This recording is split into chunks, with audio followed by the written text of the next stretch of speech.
Alright you guys, this is a little introductory to making screens. I got the first video done, 7 parts, lost a ton of drop frames, decided to look for a firmware update, did all that, and hopefully that fixed the issue. It's been a while. I've been dealing with drop frames, so hopefully we're good to go now. I can make my videos without being nervous, having drop frames and cutting clips and stuff like that.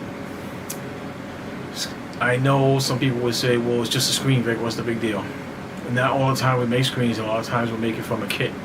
And these kits can be annoying to work with, so hopefully I can give you guys enough information to make life easier for you. In the first clip, you're going to see the screen already installed. Previously, I went through all the numbers, but I can't now because the screen is already done. It's already installed, so I can at least show you the After Effects and give you an idea of all the issues I went through making the screen. Okay. Do I make more than 5 screens a year? Probably not. Usually for the vacants when we do turns. For myself, not really.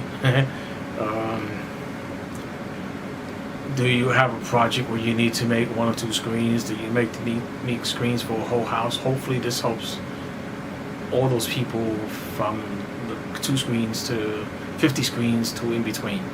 Okay, especially if you're using a kit like this, the better you get at it, the easier it gets.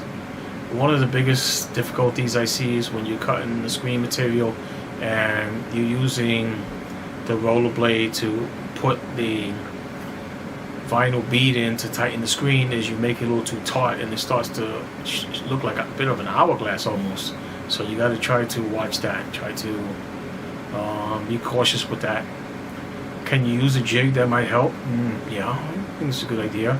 If you're making a bunch of screens, like more than 10 screens, you can, you got a bench, you can screw a couple of pieces there. If they're all the same size, make a jig, and that would help out a lot. For this illustration is from the novice to someone who's making more screens than myself. I'm not going in depth here. I'm not making it long. I'm not making it too boring, thank God. I hope everyone enjoys their holidays this year, including Halloween or whatever it is. I really hope everyone votes. 90 million votes probably by tomorrow morning by the time I wake up in the U.S. Do we have 350 million people in the U.S.? I'm not sure. So that would make it not the largest percentage of voters that we have, or registered voters, of people that actually vote in the U.S. Maybe we need to change that. Either way, enjoy your holidays. Hope you enjoyed the video, and I will see you guys in the next one. All right? Bye. Alright you guys, it's a really grainy video. I lost my entire video, mostly to drop frames, 7 sections. I mean, we're talking about 50% of drop frames. I had to update the firmware on the camera, and hopefully that does it. That's what we're doing this test now. This is 6,400 ISO outside. So I don't know what you can or cannot see. Although it looks adequate on the screen, we'll go from there, okay? How to take measurements from the inside lip here to the outside lip here so it'll fit inside. I had to make the screen, take out the old one, clean everything up. It was a real mess. I measured 26 and I measured 17, and we had to take away some numbers from that, so I'm going to show you that when I get over there. It's a little tight up here, so I can flip the screen on the other side, and hope, because one side is a little smaller than the other, so I can actually get it to fit a little better or easier than what it fits right now. But I'm happy with it. It's in place. I can take it out, clean my louver and stuff like that, my fan, things like that, and that was the whole idea. Either way, let's pause the video, get to the shop, and make the rest. Okay you guys, I'm running a really good test here with the EOS R.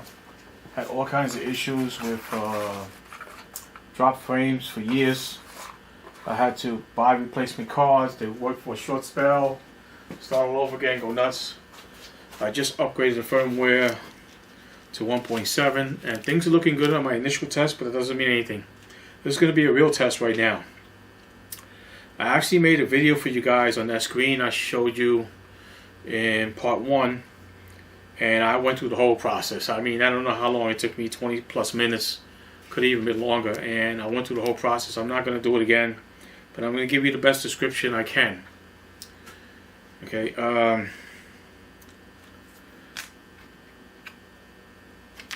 I took my measurements 17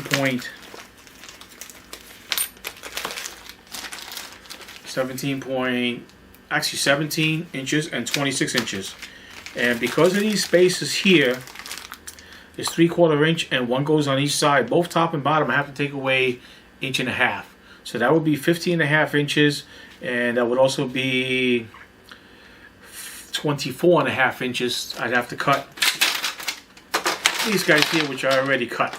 And I apologize, I can't go through the process again, but you guys get the general idea. You have to take away 1.5 inches on this particular kit.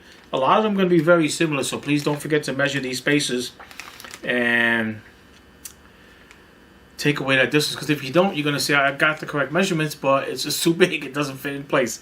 So that would be the biggest mistake one could make if for the first time if they're doing this, using this kit. This black handle here, another one, is what you saw on the side of the tab, so I can take the screen in and out. Okay, and then these silver pieces you guys didn't see there, they're basically a tensioner. They go on the edge here, on the outside. It slides in place, there's a lip there. Hopefully you guys can see that lip there.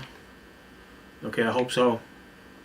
This lip right here slides in place, and then that funny bend goes on the outside. That gives you tension so you can leave the screen in place. It doesn't want to pop out by itself. Okay, that's basically the hardware there. The funny part is you would see this side, which is the open area, and I thought it would have been more aesthetic if you would see the other side, but you didn't on this particular kit. Okay, another thing I forget to mention here, hopefully, is I don't forget to mention, there's no screen material here. You have to get screen material. You might try to use the old one, not recommended, usually falls apart. Even the beads inside here, the vinyl bead inside here can tend to fall apart. Sometimes it works, sometimes it doesn't, so things to consider.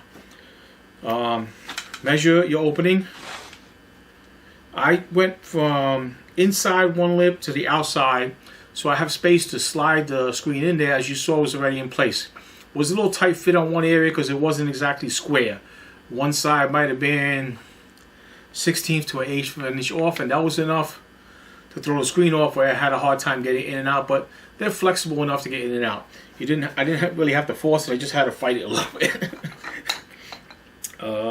Okay, so you get an idea about the corners. They kind of just pop into place here, they slide into place. And you're going to have your beads on the inside, because that's where your screen is going to be. And I apologize, I can't give the illustration. And this plastic piece just pops in there, pops on the other side. And then you're going to, when you pull your beads out, you're going to put your handles on one side. You're going to have to fight to get the bead over that. What I wind up realizing is rolling the bead in place over this didn't quite work. I had to push it in place, and that's how I got it. That was so much easier to push it in place, either with a screwdriver or this roll knife, which is made by Screen Tight roll knife. Over here you have a blade, which is probably pretty worn out. It's probably interchangeable too here because you got screws. I don't think it's been changed in a very long time. It's pretty shiny on the edge over there. It's been used a lot. Okay, Screen Tight roll knife. They make different ones. This one has a concave groove inside of it. Some of them are just like flat or thin where you push it in. This one seems to work pretty good with the screw because it kind of rolls with the bead. It doesn't slide so much when you're trying to push the bead back in place. Okay, used a little utility knife to cut the excess screen off to get it out of place. You must be careful when you're installing the screen. Try not to get it too taut. If you do, what happens is the longer ends tend to go like this, kind of like hourglass, and you're like, what did I just do? Well, I tend to use the long side first, then use the two shorter sides, and then go to the last side. And hopefully I'm lined up right. On that screen you saw in place, I was not lined up right. It's my fault. Do about 5 of these a year. Don't do very many. And I would say after you do your first couple or few, you're going to start to get a hang of it if you're doing your whole house. The kits are not very expensive. They work rather well once you get the idea for it. And again, don't forget to the spacing here, that is 3/4 inch up and down on each side. So you're taking off 1.5 inches on the width and 1.5 inches on the height. If you're using this particular kit I'm using, or something similar. Okay. Hopefully we got all that. Alright. No screen material. You can cut these edges here with a hand hacksaw. I'm using a Dremel tool, so I'm kind of cheating a little bit. It made life so much easier. And I noticed with the Dremel tool, when I was cutting, the edge seemed to go like this a little bit. So I had to kind of clean up the edges a little bit to make it nice and straight. When I was going to measure the length of each one, I didn't use a measuring tape or anything. I kind of just butt them up against each other on a flat surface, and then I drew my line, and I was pretty clean that way. Okay. I used the paper clip to pull the bead out because it's kind of stuck in there pretty tight, being new, stuff like that. They make different size beads, so remember that. At least I've seen 2 different size beads for the norm that we use. Other than that, I believe you guys will be good to go. I'll give you a little intro when I get back to the house. Again, I got to test the camera, and hopefully everything is working. I'm a happy camper. It's been a while. I've been fighting these drop frames on this camera, and hopefully I don't have to fight it anymore. And we go from there. Any questions you guys ask, I apologize. I'm not going to the full illustration again. But at least I'm making an effort to give you a generalization of what needs to be done. Okay, and I'm not boring you to death with each and every step.